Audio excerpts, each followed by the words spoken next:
Hello students. UGC net JRF के syllabus में आज सोशियोलॉजी में समाजशास्त्रीय विचारकों में भारतीय विचारकों को स्टार्ट किया जा रहा है और जिसमें पहले थिंकर आपके गांधी जी हैं। गांधी जी पे अक्सर क्वेश्चन पूछा जाता है। छोटे थिंकर हैं वैसे तो, बट इंडियन कॉन्टेक्स्ट में उनकी क्या क्या थ्योरी हैं और किस चीज़ को लेकर के उन्होंने फोकस किया है, इस लेक्चर में थोड़ा उस पर प्रकाश डालेंगे। चलते हैं बेटा। गांधी जी, महात्मा गांधी। सबसे पहले तो इनका बर्थ पे क्वेश्चन आता है 2 अक्टूबर 1869 गुजरात में इनका जन्म हुआ।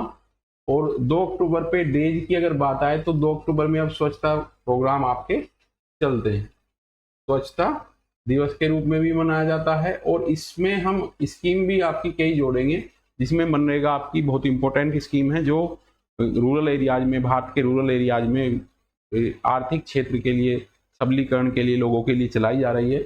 तो इनका 2 अक्टूबर 1869 को बर्थ गुजरात में हुआ और जो इनकी डेथ हुई है, इनकी जो हत्या की गई है नाथूराम गोडसे के द्वारा, वो 30 जनवरी को 1948 को की गई है। और 30 जनवरी को हम शहीद दिवस के रूप में भी मनाते हैं।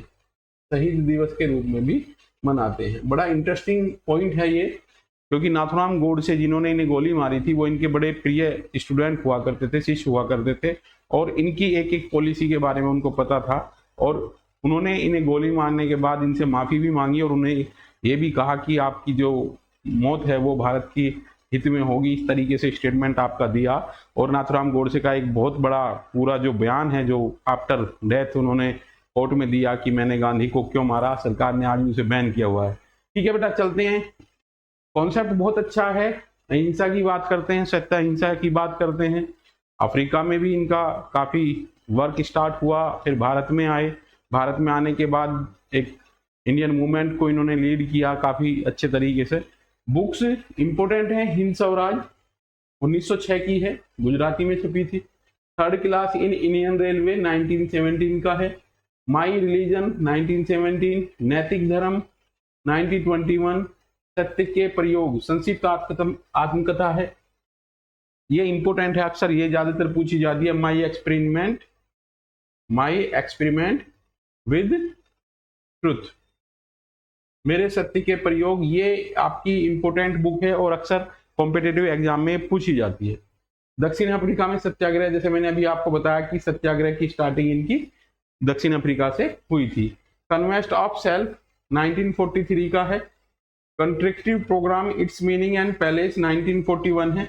जो इंपॉर्टेंट चीजें हैं मैं यहाँ पे आपको डिस्कस कराता चला जाऊंगा। एक इनका वर्ड है हरिजन। हरिजन वर्ड इन्होंने दिया था और इनके जो थ्योरी है, थ्योरी ऑफ लव के नाम से अगर हम कहें तो कोई इशू नहीं होगा उसमें। अभी कंपैरिजन हम डॉक्टर भीमराव अंबेडकर के साथ इनकी आइडियोलॉजी को भी करेंगे, थोड़ा फोकस डालेंगे डेवलपमेंटल अप्रोच को लेकर के। The mind of Mahatma Gandhi 1945, मेरे सपनों का भारत 1947, आरोग्य की कुंजी 48 है और राम नाम 47 है। Non violence resistance 51, the collected works of Mahatma Gandhi 58, आत्म संयम बनना, आत्मभोग। आप देखोगे इनकी जो शिक्षा है, शिक्षा को लेकर के भी पॉइंट आउट किए जाएंगे जो इंपोर्टेंट है। विकास के मॉडल की भी बात की जाएगी और हरिजन की भी बात की जाएगी। ये सारी आइडियोलॉजी हैं जो भारतीय विचारकों के रूप में इनका इंपोर्टेंट योगदान है। ग्राम इंडस्ट्री, रूरल एरिया के डेवलपमेंट की ये बात करते हैं और इनका स्टेटमेंट है कि भारत का जो विकास है वो ग्रामीण क्षेत्रों से होकर के जाता है और ग्रामीण सपनों की ये बात करते हैं। और अगर हम ये कह सकते हैं कि 1948 में अगर महात्मा गांधी की हत्या ना हुई होती तो आपका 1992 में जो आपका पंचायती राज इंस्टीट्यूशन को कॉन्स्टिट्यूशनल बॉडी माना गया है, वो शायद कॉन्स्टिट्यूशन की मेन बॉडी में ही इसको शामिल किया गया होता, क्योंकि रूरल डेवलपमेंट की तरफ गांधी जी का विशेष योगदान था। सरपरस्ती ट्रस्टीशिप की बात की है। गीता के व्याख्यान, एक आत्मकथा और सत्य के मेरे प्रयोग की कहानी, ग्राम स्वराज। ग्राम स्वराज में आप देखोगे इनकी जो कॉन्सेप्ट है वो ये कॉन्सेप्ट जो पंचायती राज है उसको फोकस करते हैं। गांव के विकास के लिए गांव के लोगों के द्वारा सरकार चलनी चाहिए। और अगर हम बात करेंगे डेवलपमेंटल अप्रोच को लेकर के तो पंडित नेहरू जो है आपके, वो उद्योग स्थापित करने की बात करते थे और गांधी जी रूरल एरिया के डेवलपमेंट की बात करते थे। तो आइडियोलॉजी में, विकास में अगर हम देखें तो विकास की जो विचारधारा है, तो विकास की विचारधारा में पंडित नेहरू उद्योगों की डेवलपमेंट की बात करते हैं, उद्योगों के विकास की बात करते हैं, उद्योगों के विकास की बात करते हैं। और अगर गांधी जी का मॉडल देखा जाता है तो गांधी जी रूरल एरिया के डेवलपमेंट की बात करते हैं, ग्रामीण विकास की बात करते हैं, ग्रामीण विकास की बात करते हैं। तो ये इंपॉर्टेंट कॉन्सेप्ट है अबाउट द डेवलपमेंटल अप्रोच। इसी तरीके से और भी टॉपिक आपके यहाँ पे मैं कवर कराऊंगा रिगार्डिंग गांधी। मैक्सिमम टॉपिक आपका गांधी जी का इसमें हो जाएगा। जो कुछ क्वेश्चन पूछे गए हैं वो भी इसी तरीके से डिस्कस यहाँ पे होने वाले हैं। बापू का जन्म 2 अक्टूबर 1869 को पोरबंदर में हुआ। इनके पिता करमचंद काठियावाड़ गुजरात राज्य में पोरबंदर रियासत के दीवान थे। माता का नाम पुतलीबाई था। आप देखोगे बचपन से हम इन्हें पढ़ते आ रहे हैं क्योंकि बापू राष्ट्रपिता के नाम से इन्हें जाना जाता है। गांधी जी का विवाह उनकी 13 वर्ष की आयु में हो गया था, बाल विवाह हुआ था। ठीक है, पोरबंदर के व्यापारी गोकुलदास की पुत्री कस्तूरबा से हुआ था। कस्तूरबा वकालत की उच्च शिक्षा प्राप्त करने के लिए 4 सितंबर 1888 को इंग्लैंड प्रस्थान किया इन्होंने। गांधी जी इतिहास में संघर्षशील, समाज सुधारक, समाज सेवी, समाज विचारक, मुक्तिदाता के रूप में प्रसिद्ध हैं। संघर्षशील हैं बेटा, समाज सुधारक के रूप में इन्होंने सोसाइटी के रिफॉर्म के लिए दिए, मोरल एजुकेशन को डेवलप करने की बात कही। और आप देखोगे आध्यात्म की बात की है, स्पिरिचुअल डेवलपमेंट की बात की है, धर्म के रिगार्डिंग बात की है। समाज सेवी हैं, विचारक हैं। और विचारकों की इंडियन थिंकर की पहली सीरीज में आप नेट के सिलेबस में इन्हीं को ही पढ़ रहे हो, तो आप देखोगे इनका जो भारतीय कॉन्टेक्स्ट में कितने इंपॉर्टेंट थॉट हैं इनके। ठीक है, मुक्तिदाता के रूप में प्रसिद्ध हैं। दक्षिण अफ्रीका और भारत की राजनीति इनकी प्रयोगशाला थी। आप अगर देखोगे जो यूथ है हमारा, वो गांधी जी के प्रति अगर उनसे पूछा जाए तो अच्छा दृष्टिकोण व्यक्त नहीं करता है। अगर एक लाइन में अगर कहा जाए तो इनकी एक गलती थी कि इन्होंने पूरे भारत को क्या राजनीति की प्रयोगशाला के तौर पे देखा है। अगर चोरा चोरी कांड की हम बात करें तो चोरा चोरी कांड 1922 में चरम पे था। और अगर आप देखोगे ब्रिटिश सरकार उस आंदोलन से घबरा गई थी और एट ए टाइम गांधी जी ने उस मूवमेंट को वापस लिया, तो पूरे भारत में इनके खिलाफ थोड़ा सा डिफेम हुए और उसके बाद ये जेल भी गए। ठीक है, तो आप देखोगे इनका जो लाइफ पूरी रही है, जीवन चक्र जो रहा है, उसमें कंट्रीब्यूशन काफी होने के बावजूद भी कुछ ऐसे इवेंट्स इनके आते हैं जिसमें हम कह सकते हैं कि इन्होंने पूरे भारत को प्रयोगशाला के तरीके से ट्रीट किया है। अब जैसे यहाँ पे भारत की राजनीति उनकी प्रयोगशाला थी जिसे उन्होंने अपने सत्य अहिंसा संबंधी सिद्धांतों का परीक्षण किया है। ठीक है, नेक्स्ट चलते हैं बेटा इसमें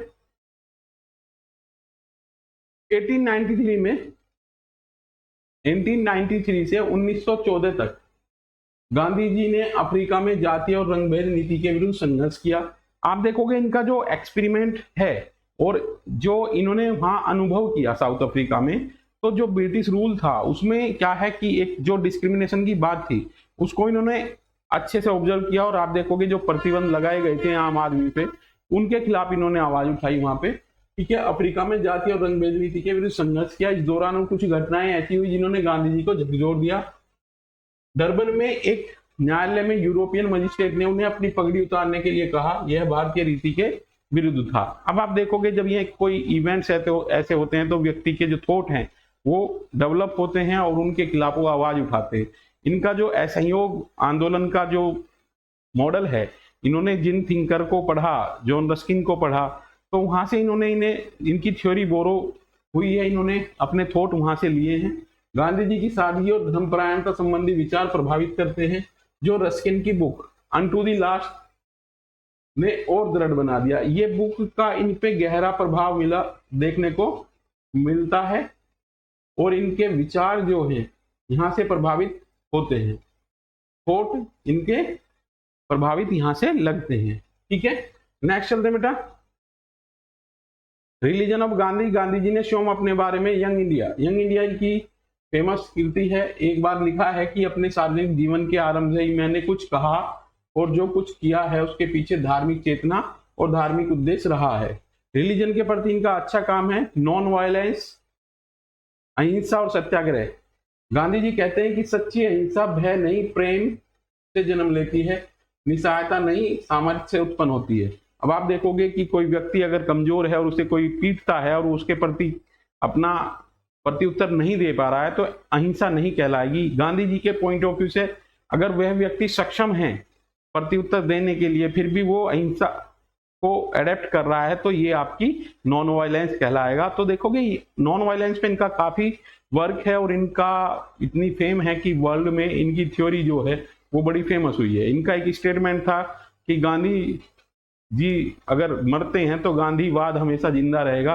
तो इनकी आइडियोलॉजी पे आप देखोगे मूवी भी बनी है और पूरे विश्व में इनकी जो विचारधारा है वो बड़ी एक फेमस रही है। ठीक है, अहिंसा वह साधन है जिससे संघर्ष के दोनों पक्षों का कल्याण होता है, दोनों के भीतर ऊंची मानवता स्फुटित होती है। आप देखोगे ये कहते थे कि अगर कोई आपके एक गाल पे चाटा मारे तो दूसरा गाल भी उसकी तरफ कर दो, ये इस तरीके से अनुनय वाली बात है। और अहिंसा को इन्होंने एक एज ए वेपन्स अंग्रेजों के खिलाफ यूज किया है। सत्याग्रह अहिंसा का शस्त्र है। सत्याग्रह से तात्पर्य सत्य पर दृढ़ रहने और सत्य पर जोर देने से है। गांधी जी के अनुसार आत्मा या प्रेम की शक्ति है। व्यक्तिगत या सामूहिक दोनों में किसी भी प्रकार का सत्याग्रह हो सकता है। सामूहिक सत्याग्रह के निम्न प्रकार हैं: सविनय अवज्ञा, उपवास, हड़ताल, सामाजिक बहिष्कार, धरना और हिजरत। ये क्या है? ये इन्होंने वेपन्स के तरीके से यूज किए हैं। गवर्नमेंट के अगेंस्ट मूवमेंट किया है, सत्य का अनुग्रह किया है, अहिंसा की है, हड़ताल की है। आप देखोगे एक करिश्मेटिक लीडरशिप के रूप में इन्हें जाना जाता है। एक क्वेश्चन आपका आता है मैक्स वेबर को लेकर के। मैक्स वेबर ने कितने प्रकार की सत्ता की बात की है, उनमें से एक इंपोर्टेंट है करिश्माई सत्ता। करिश्माई सत्ता में गांधी जी का नाम आपका आता है करिश्मेटिक लीडरशिप को लेकर के। गांधी जी के पीछे पूरा देश चलता था और गांधी जी में अपने नेतृत्व की जो क्षमता इतनी थी कि पूरे देश की पब्लिक को वो इंस्पायर करते थे। ठीक है, सत्याग्रह निष्क्रिय विरोध नहीं है। गांधी जी ने दोनों अंतर बताया है। सत्याग्रह में बुराई के प्रति सक्रिय प्रतिरोध अंतर्ग्रस्त होता है। निष्क्रिय प्रतिरोध एक मिथ्या नाम है। सत्याग्रह किसी भी व्यक्ति के हृदय में परिवर्तन करना है, सत्य का आग्रह करना। ठीक है, नेक्स्ट चलते हैं बेटा। सर्वोदय। अपनी आत्मकथा में गांधी जी ने लिखा है कि सर्वोदय का सिद्धांत को इस प्रकार समझता हूं, सबकी भलाई में हमारी भलाई है। ये इनका थ्योरी थी, इनकी आइडियोलॉजी थी। आजीविका का अधिकार सबको मिलना चाहिए। सादा जीवन उच्च विचार ही सर्वोत्तम है। अब आप देखोगे यहां से आपका एक इंपोर्टेंट स्कीम आती है मनरेगा। यहां पे मैं आपको इसे करा रहा हूं बेटा। मनरेगा में क्या डिटेल है? 2 फरवरी 2006 को स्टार्ट होती है नरेगा के नाम से, नेशनल रूरल एम्प्लॉयमेंट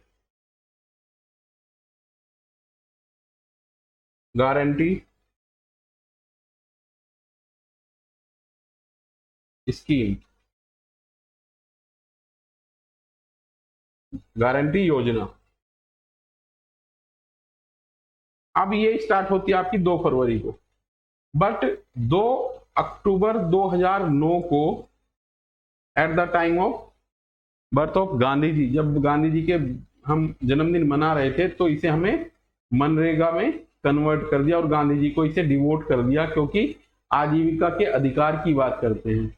इसमें प्रोविजन क्या है? भारत के रूरल एरियाज में जो इसमें पंजीकृत हैं उन्हें 100 दिन के रोजगार की गारंटी भारत सरकार देती है। आजीविका का अधिकार उन्हें प्रदान करती है। इनकेस अगर उन्हें काम नहीं दिया जाता है तो भी उन्हें ये 100 दिन के रोजगार की गारंटी भारत सरकार के द्वारा दी जाती है। और ये कार्य जो है वो कांग्रेस की सरकार के द्वारा 2006 से स्टार्ट किया गया है। और मनरेगा आज ग्रामीण क्षेत्र में लोगों के लिए एक संजीवनी बनी हुई है। जहाँ पे बेरोजगारी है, आर्थिक तंगी है, वहाँ मनरेगा उनके लिए बहुत सकारात्मक योगदान कर रही है। हालांकि आप देखोगे क्षेत्रीय विषमता के आधार पर हम इसके यूटिलाइजेशन की बात कर सकते हैं। जहाँ संपन्न क्षेत्र है वहाँ इस योजना में बड़े स्कैम देखे जा सकते हैं। प्रधानों के द्वारा अपने निजी लोगों के नाम लिखा करके वहां से अकाउंट से पैसा निकाला जाता है। तो मनरेगा को लेकर के यहाँ पे आपसे क्वेश्चन बन सकता है, महात्मा गांधी को लेकर के। ठीक है, नेक्स्ट चलते हैं बेटा। Doctrine of trusteeship. Gandhi ji के शब्दों में अमीर कोई है, यहाँ उसे नहीं चाहिए वैसी चीजें जो भारी पड़ी होती हैं तो लापरवाही से खो जाती है, बिगड़ जाती है, जबकि इन चीजों की कमी के कारण करोड़ों लोग भूखे रहते हैं। यहाँ वर्ग की अगर हम बात करें तो ये कहते थे उच्च वर्ग का दायित्व है कि जो निम्न वर्ग है उसका संरक्षण करे। निम्न वर्ग का संरक्षण करे, इनकी ट्रस्टीशिप की थ्योरी ये कहती है। अब आप देखोगे यहाँ पे इन्होंने एक वर्ड भी दिया है हरिजन। जब हम SC ST की बात करते हैं, SC को विशेष तौर पे इन्होंने हरिजन कहा है। यहाँ इस चीज को लेकर के डॉक्टर भीमराव अंबेडकर से इनका वैचारिक मतभेद था। इनकी थ्योरी जो है थ्योरी ऑफ लव के नाम से जानी जाती है। थ्योरी ऑफ लव मतलब कि ये कहते हैं कि उच्च वर्ग को क्या करना चाहिए, निम्न वर्ग से प्यार करना चाहिए, क्योंकि ये हरि के जन हैं, भगवान के बंदे हैं। तो यहाँ डॉक्टर भीमराव अंबेडकर इसकी जगह रिप्लेस करते हैं और वो लेके आते हैं theory of law. Theory of law ये कहते हैं कि देखो प्यार करने से कुछ नहीं होगा वीकर सेक्शन के लिए, ऐसे कानून बनाओ जो इनको मजबूत करें, आर्थिक रूप से सशक्त करें, इन्हें वो राइट दो जो इनके शोषण के खिलाफ एज ए वेपन यूज हो। और आज डॉक्टर भीमराव अंबेडकर को एक दलित समाज जो है भगवान के तरीके से पूजता है, क्योंकि उन्होंने कानून की बात की, उस सेक्शन के राइट की बात की है, उस सेक्शन के साथ साथ महिलाओं के अधिकारों की भी बात की है। तो थ्योरी ऑफ लव के नाम से जानी जाती है गांधी जी की थ्योरी, और थ्योरी ऑफ लॉ के नाम से जानी जाती है डॉक्टर भीमराव अंबेडकर की थ्योरी। ठीक है, इंपॉर्टेंट स्टेटमेंट इनके आ जाते हैं बेटा। आर्थिक समानता का अर्थ है जगत के पास, मनुष्य के पास संपत्ति का होना, जगत के सब मनुष्यों के पास समान संपत्ति होना, ये गांधी जी की बात थी। मेरे स्वराज का सपना गरीबों के स्वराज का है, गरीबों की वकालत करते थे। आप देखोगे इन्होंने स्किल डेवलपमेंट की भी तरफ फोकस किया है, स्वराज की भी बात की है, स्वदेशी अपनाओ की भी बात की है। आप देखोगे इनका जो पूरा लाइफ है वो एक नरमपंथी से गर्मपंथी की तरफ कन्वर्ट होता नजर आता है। Eight the time of first world war 1919 में जब अंग्रेजों के द्वारा एक प्रोमिस किया गया था कि अगर भारत हमारा साथ देता है प्रथम विश्व युद्ध में, तो विश्व युद्ध खत्म होने के बाद हम इंडिया को स्वतंत्रता दे देंगे। उसके बाद अगर वो प्रोमिस पूरा नहीं हुआ, तब आप देखोगे कि गांधी जी गर्मपंथी की तरफ कन्वर्ट होते नजर आते हैं, क्योंकि एजुकेशन आपकी इंग्लैंड से रही है गांधी जी की। तो देखोगे कि चीजें क्या हैं, किस तरीके से बदली, एक लाइफ स्केच के तौर पे मैं आपको ये बताऊंगा। हिंदू धर्म में हम ईश्वर को समस्त पाप नाशक, पतित, पावन आदि नाम से पुकारते हैं। इससे स्पष्ट है कि हिंदू समाज धर्म के अंतर्गत किसी भी व्यक्ति को पापी, पतित, अछूत या स्पर्श कहना पाप होगा। जो लोअर कास्ट है इनके डिस्क्रिमिनेशन के अगेंस्ट थे और पाप की ये बात करते थे, जो मैंने अभी बताया आपको। अस्पृश्य जाति व्यवस्था की सबसे अधिक घृणात्मक अभिव्यक्ति है अस्पृश्यता। अनटचेबिलिटी को इन्होंने डिनाई किया है, नहीं होनी चाहिए, ठीक है, बट कास्ट को ये सपोर्ट करते थे और ये कहते कि जाति समाज में एक प्रकार्यात्मक रोल प्ले करती है। और जबकि डॉक्टर भीमराव अंबेडकर जातियों के विनाश उनकी एक बुक है, वो कहते हैं कि समाज में जाति नहीं होनी चाहिए और जाति ये लोअर सेक्शन के डिस्क्रिमिनेशन का कारण है। सन 1942 में उन्होंने भारत छोड़ो आंदोलन चलाया, बहुत इंपॉर्टेंट है। जब हम बात करते हैं बर्थ से लेकर के, इनके जन्म से लेकर के, आप देखोगे कि जन्म के बाद ये अफ्रीका चले गए। अफ्रीका से ये 9 जनवरी 1914 को ये वापिस आए हैं। 9 जनवरी को प्रवासी दिवस के रूप में मनाया जाता है, प्रवासी दिवस के रूप में मनाया जाता है। इंपोर्टेंट डे है आपका, अक्सर एग्जामिनेशन में पूछा जाता है, कॉम्पिटिटिव एग्जाम में 9 जनवरी प्रवासी दिवस के रूप में मनाया जाता है, ठीक है। फिर ये आप देखोगे कि 1924 में, ये इंपोर्टेंट क्वेश्चन है बेटा, आपके कांग्रेस के अधिवेशन की अध्यक्षता की है। कॉम्पिटिटिव एग्जाम में जीएस का क्वेश्चन पूछा जाता है, बेलगाम सम्मेलन, बेलगाम सम्मेलन की इन्होंने एक बार अध्यक्षता की है। ये क्वेश्चन कई बार पूछा गया है, हायर एजुकेशन में असिस्टेंट प्रोफेसर की परीक्षा में भी पूछा जाता है। हिस्ट्री का भी इंपॉर्टेंट क्वेश्चन है और जीएस का भी इंपॉर्टेंट क्वेश्चन है, ठीक है। 1924 का आ जाता है आपका। 1922 का आपका चोरा चोरी कांड इंपॉर्टेंट है ही, इसमें देखोगे पूरे मूवमेंट को हम पढ़ते हैं। यहाँ 1942 का हमने दिया है, 1942 का भारत छोड़ो आंदोलन चलाया जाता है, ठीक है, ये इंपॉर्टेंट है आपका। और आप देखोगे फिर आपका, अगर हम इस सीरीज को आगे बढ़ाते हैं तो 30 जनवरी का डेज इंपॉर्टेंट है 1948 का, ठीक है, शहीद दिवस के रूप में मनाया जाता है और यहाँ पे नाथुराम गोडसे ने इनकी हत्या की है। अब यहाँ से और आगे अगर हम चलते हैं तो आप देखोगे इंपॉर्टेंट क्वेश्चन क्या बनता है, स्वच्छ भारत अभियान। बेटा ये क्वेश्चन असिस्टेंट प्रोफेसर की परीक्षा में भी आया है, स्वच्छ भारत अभियान कब स्टार्ट हुआ है आपका? 2 अक्टूबर 2014 को। बेटा ये क्वेश्चन भी आया है, प्लस एक क्वेश्चन और हायर एजुकेशन की परीक्षा में आया है जो असिस्टेंट प्रोफेसर की अभी 16 अप्रैल 2025 को कंडक्ट की गई है उच्च शिक्षा आयोग के द्वारा। तो इसमें एक क्वेश्चन आपका और है कि भारत विभाजन को कब एग्री किया गया है गांधी जी के द्वारा? तो यहाँ पे अगर पूरा हमने स्टडी किया है तो 3 जून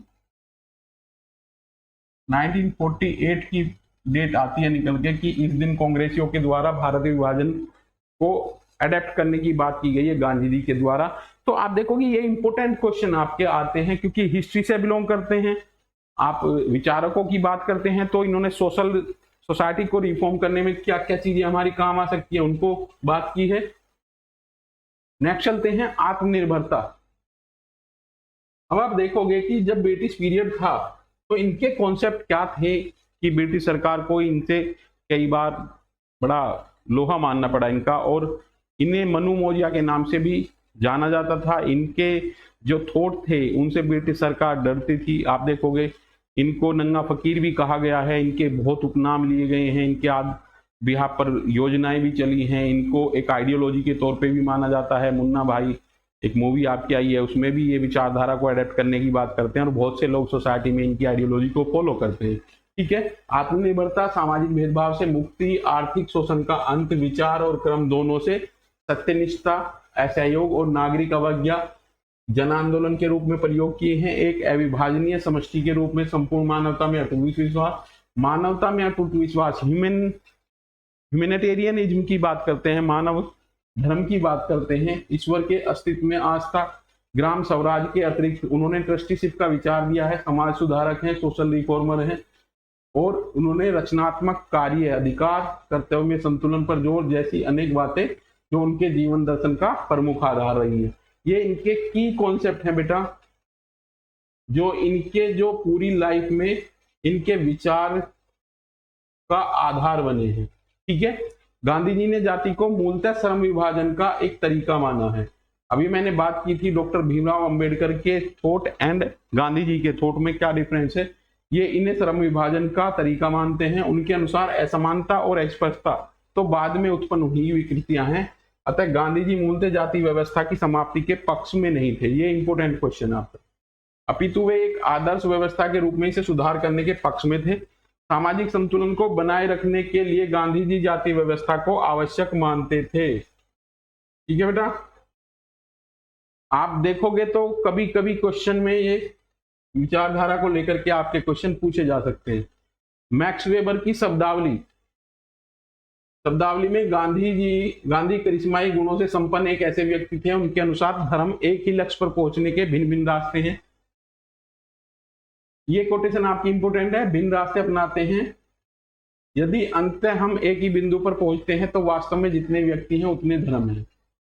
ये इनका महत्वपूर्ण कथन है एग्जाम के पॉइंट ऑफ व्यू से। ठीक है, चलते हैं बेटा आगे। और इनके कुछ क्वेश्चन हैं। महात्मा गांधी पुस्तक कौन सी है, ये आपके बड़े अच्छे क्वेश्चन हैं और आपसे ये बार बार पूछे जाते हैं।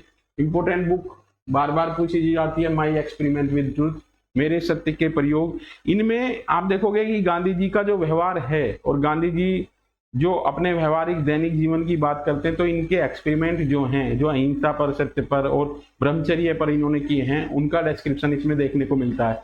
अगर गांधी जी को आप एज ए स्टूडेंट पढ़ते हो, एज ए विचारक आइडियोलॉजी के तौर पे पढ़ते हो, तो पूरा गांधीवाद को लेकर के पूरा ग्रंथालय आपको मिल जाएगा। आपको वो पढ़ना है, आपको उनकी आइडियोलॉजी से रूबरू हो जाओगे आप। तो ये क्वेश्चन है गांधी जी की पुस्तक, इसमें माई एक्सपेरिमेंट विद ट्रूथ है। कुछ ही क्वेश्चन मैंने यहाँ सेलेक्ट किए हैं क्योंकि अगर कोई बच्चा नेट जेआरएफ की तैयारी कर रहा है तो गांधी जी का कॉन्सेप्ट उनसे वहां क्लियर हो ही जाता है, और जो इंपोर्टेंट चीजें हैं उन्हें मैं यहाँ नोट आपको करा दूंगा। गांधी जी ने श्रम विभाजन का प्रमुख तरीका किसे माना है, जाति को लेकर के। मनरेगा इंपोर्टेंट है बेटा। Mahatma Gandhi national rural employment guarantee act कब आया, ये इंपोर्टेंट है। क्या प्रावधान है, क्यों इन्हीं के नाम से ये डिवोट किया गया है, ये मैंने आपको बता दिया है। गांधी जी ग्रामीण स्वराज की बात करते थे, जीविका की बात करते हैं, जीविका सबको प्रदान होनी चाहिए, इनकी आइडियोलॉजी से प्रभावित हैं। दिवस कौन से हैं इंपोर्टेंट आपके, ये इंपोर्टेंट है, 2 अक्टूबर इंपोर्टेंट है, 2 अक्टूबर 1869, 2 अक्टूबर 2000, स्वच्छ भारत अभियान। ठीक है बेटा, आपका 9 जनवरी इंपोर्टेंट है, आपका 30 जनवरी इंपोर्टेंट है, इनकी बुक्स इंपोर्टेंट है, इन्होंने हरिजन वर्ड दिया है, ठीक है, और अनटचेबिलिटी के लिए ये डिनाई करते हैं, जाति को फंक्शनल मानते हैं, जाति को डिवीजन ऑफ लेबर का इशू मानते हैं। ये इंपोर्टेंट बुक हैं, इनके उपाधि जो हैं वो दी गई हैं, उपाधि पंडित नेहरू ने इन्हें बापू की उपाधि दी है। इनके गुरु जो राजनीतिक गुरु थे वो थे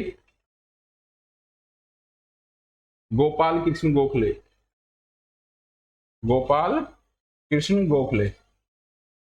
जब ये भारत लौटे, एक लंबे अरसे के बाद भारत लौटे, तब गोखले जी ने इन्हें इंस्ट्रक्शन ये दिए थे कि आपको 2 साल तक आंख और कान खुले रखने हैं और मुंह बंद रखना है, ये उनका इंस्ट्रक्शन था। और उन्होंने ये कहा कि आपको कांग्रेस को अच्छे तरीके से देखना है और तब चीजें हैंडल करनी है। तो राजनीतिक गुरु गोपाल कृष्ण गोखले थे, बापू की उपाधि इन्हें, राष्ट्रपिता की उपाधि सुभाष चंद्र बोस के द्वारा दी गई थी, बापू की उपाधि पंडित नेहरू के द्वारा दी गई थी, ठीक है।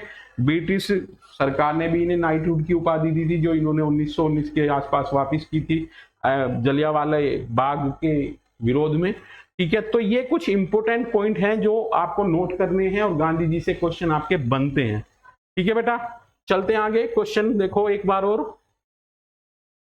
सामाजिक संतुलन बनाए रखने के लिए गांधी जी किस व्यवस्था को अधिक उचित मानते हैं, ठीक है।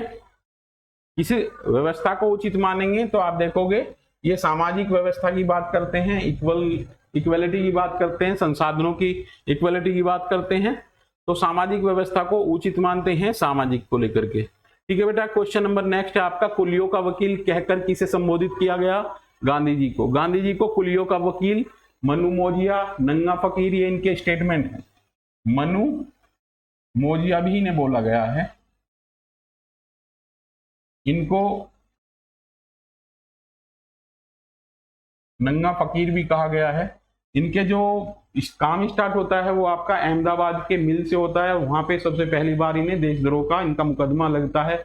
और इन्होंने आप देखोगे बिहार में एक आंदोलन हुआ था आपका चंपारण आंदोलन, वो भी इन्होंने लीड किया था। तो ये सोशल मूवमेंट के जो उस टाइम देखोगे सोशल मूवमेंट को लीड करते नजर आते हैं, लोगों में इनकी आस्था थी और जिधर ये कहते थे लोग इनके पीछे चल दिया करते थे, ठीक है बेटा। चलते हैं आगे, कुलियों का वकील इंपोर्टेंट है। भारत छोड़ो आंदोलन किसके द्वारा चलाया गया था, गांधी जी के द्वारा 1942। यह कथन किसके अनुसार है कि धर्म एक ही लक्ष्य पर पहुंचने के भिन्न भिन्न रास्ते हैं, अपनाने से क्या होता है, यदि अंततः एक ही बिंदु पर पहुंचेंगे तो हम वास्तव में ये कह सकते हैं कि जितने व्यक्ति हैं उतने धर्म है। ये गांधी जी का स्टेटमेंट था रिगार्डिंग द रिलीजन। नेक्स्ट चलते हैं क्वेश्चन बेटा, किसने कहा कि पूंजी स्वयं में कोई बुराई नहीं है, बुराई तो उसका दुरुपयोग है, पूंजी का किसी न किसी रूप में आवश्यकता हमेशा रहेगी। तो ये कोट आपका गांधी जी का है। अब यहाँ पे एक इंपोर्टेंट होता है जो नशा है, इसको लेकर के इनका एक स्टेटमेंट आता है, सरकार के लिए गाइडलाइन देते हैं। सरकार से ये कहते हैं कि आप जो कमाई कर रहे हैं किससे, इस कारोबार से, इससे जो यूथ बेकार हो रहा है वो हमें ज्यादा नुकसानदायक है इन कंपेरिजन देन इसकी कमाई। तो ये शिक्षा की बात करते हैं, शिक्षा को प्रमोट करने की बात करते हैं, नशा उन्मूलन की बात करते हैं। और गवर्नमेंट से भी इनकी रिकमेंडेशन ये थी कि आप जो ठेके शराब के खुल रहे हैं इनसे जो रेवेन्यू जनरेट होता है उससे ज्यादा हमारा यूथ खराब हो रहा है, और ये जो वाइन है, नशा है, इसके खिलाफ समाज में जागरूकता की बात करते हैं। महात्मा गांधी के रूप में रामराज्य की अवधारणा में कई विशेषताएं थी, ठीक है। साम्यवाद की, पूंजीवाद की, धर्म प्रधान राज्य की या हस्तक्षेप की। तो साम्यवाद पे आप ज्यादा फोकस करोगे बेटा, तो ये क्वेश्चन आपका हो सकता है। नेक्स्ट है, निम्नलिखित में से किसने अनुसूचित जातियों और अनुसूचित जनजातियों का हिमायती था? अब आप देखोगे महात्मा गांधी इसमें SC ST के जो एडवोकेसी करते नजर आते हैं, बट डॉक्टर भीमराव अंबेडकर इनकी तीखी आलोचना करते हैं और वो कहते हैं कि इन्होंने सिर्फ बातों से काम नहीं चलेगा। अंबेडकर साहब का जो दृष्टिकोण था वो SC के लिए या वीकर सेक्शन के लिए, कमजोर वर्ग के लिए किसकी रिकमेंडेशन करते हैं? कानून बनाने की। और यहाँ पे आप देखोगे कि जो आपका आर्टिकल 32 है उसमें इंपोर्टेंट जो रिकमेंडेशन है वो डॉक्टर भीमराव अंबेडकर के द्वारा डाली गई है। ग्रामीण स्वराज की भी बात करते हैं। हरिजन सेवक संघ की स्थापना किसने की है? ठीक है, तो आपके महात्मा गांधी हैं। भारतीय राजनीति में सर्वोदय शब्द का प्रयोग सर्वप्रथम किसके द्वारा किया गया है? तो भारतीय राजनीति में सर्वोदय शब्द का प्रयोग गांधी जी के द्वारा किया गया है। और सर्वोदय की अगर बात आती है तो विनोबा भावे आते हैं, और अगर भारतीय राजनीति में आएगी बात तो MK गांधी आएंगे। ठीक है बेटा, ये कुछ क्वेश्चन हैं गांधी जी से रिलेटेड। कॉन्सेप्ट इतना बड़ा है कि उसको पूरा कवर नहीं कर सकते, but as a competitive exam इसमें से आपको क्वेश्चन मिल जाना चाहिए। अभी रिसेंट में जो आपका असिस्टेंट प्रोफेसर की परीक्षा हुई है उसमें से 2 क्वेश्चन गांधी जी को लेकर के पूछे गए थे, जिनको मैं यहाँ आपको रिमाइंड करा रहा हूं। नंबर 1, स्वच्छ भारत अभियान कब हुई है शुरुआत? 2 अक्टूबर 2014। क्या टारगेट रखा गया है? 2 अक्टूबर 2019 तक ODF फ्री करना है। ODF मतलब ओपन डिफेक्शन फ्री, क्योंकि गांधी जी का 150वीं जयंती भारत मना रहा है और भारत सरकार चाहती है कि गांधी जी को गिफ्ट दिया जाए पूरे भारत को खुले में शौच मुक्त अभियान चला करके। अगर कोई ग्राम पंचायत अपने आप को ODF फ्री घोषित करती है तो 1 करोड़ का धनराशि सरकार उसे देती है। ODF का मतलब है खुले में शौच मुक्त अभियान। स्वच्छ भारत अभियान की बात की गई है। स्वच्छता दिवस को 2 अक्टूबर उनके बर्थडे पे ये स्वच्छता दिवस का प्रोग्राम चलाया जाता है, और भारत सरकार की तरफ से जो सांसद हैं, जो रिप्रेजेंटेटिव हैं सरकार के, तो वो भी सफाई करते नजर आते हैं इस दिन के लिए। तो समाज में 2 अक्टूबर को स्वच्छता प्रोग्राम कंडक्ट कराए जाते हैं at the memory of Mahatma Gandhi. Mahatma Gandhi की जो गिनती है वो भारत के महापुरुषों में होती है। इनके विचार इतने हैं कि उन्हें एक क्लास में बता पाना आसान नहीं होगा, but as a competitive point of view इनकी बुक्स इंपॉर्टेंट हैं, इनके कॉन्सेप्ट इंपॉर्टेंट हैं, इनके जो योगदान दिए गए हैं भारतीय राजनीति में वो इंपॉर्टेंट है। उन्हें अगर आप अच्छे तरीके से करेंगे तो हर एग्जाम में, नेट JRF की परीक्षा को, हम ये नहीं कहते कि नेट JRF की परीक्षा में, हर कॉम्पिटिटिव एग्जाम में GS के क्वेश्चन महात्मा गांधी को लेकर के बनते हैं। ये एक क्लास थी जिसमें कि गांधी जी के कुछ टॉपिक को प्रकाश में लाया गया है। मुझे उम्मीद है कि इनसे आपको क्वेश्चन मिलेंगे। ठीक है बेटा, मिलते हैं नेक्स्ट क्लास में नेक्स्ट थिंकर के साथ। इंडियन थिंकर की सीरीज आपकी चली हुई है। इंडियन थिंकर से काफी क्वेश्चन आपके आते हैं। यूनिट 1 चल रही है नेट JRF की। एक टॉपिक आपको कराया जा रहा है। जो बच्चे रिमोट एरिया में हैं, जिनको कोचिंग अवेलेबल नहीं है, कोचिंग की सभी जो क्वालिटी है ऑनलाइन क्लास में आपको मिल रही है। किसी की अगर क्वेश्चन है वो पर्सनली डिस्क्रिप्शन में दिए हुए गए लिंक पर जाकर के हमसे कॉन्टैक्ट कर सकते हैं। Thank you for watching.